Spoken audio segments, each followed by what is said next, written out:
নমস্কার বন্ধুরা, আজ গাঠি কচুর নতুন একটি রেসিপি নিয়ে চলে এলাম। আর এই রেসিপিটি কিন্তু ভীষণ ইউনিক একটি রেসিপি। এইভাবে একবার গাঠি কচু খেলে কিন্তু একদম মুখে স্বাদ লেগে থাকবে।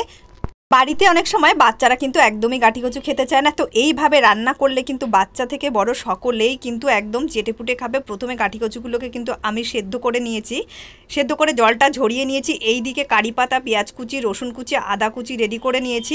একটা শুকনো কড়াইতে শুকনো লঙ্কা, তেজপাতা, গোটা জিরে আর গোলমরিচ দিয়ে গ্যাসের আঁচটা একদম কমিয়ে দিয়ে শুকনো খোলায় বেশ কিছুক্ষণ ধীরে ধীরে নেড়ে নেড়ে ভেজে নিতে হবে। তো যখন লালচে লালচে ভাব হয়ে আসবে তখন নামিয়ে এটাকে গুঁড়ো করে রেখে দিতে হবে। এবারে এটা নামিয়ে দিয়ে কড়াইতে বেশ কিছুটা সর্ষের তেল দিয়ে দেবো।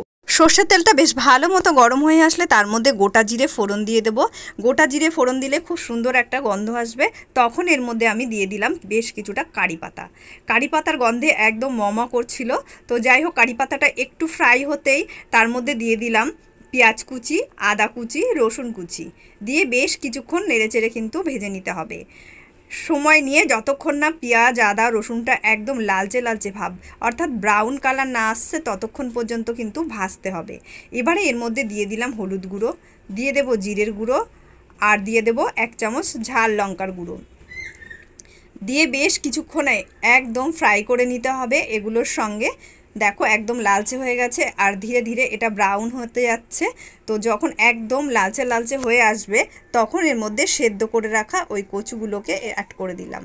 কচু দেওয়ার পর কিন্তু গ্যাসের আঁচটা একদম বাড়িয়ে দিতে হবে। বাড়িয়ে দিয়ে এর মধ্যে 1 চামচ লবণ দিয়ে দিলাম। বেশ কিছুক্ষণ নেড়েচেড়ে নেব।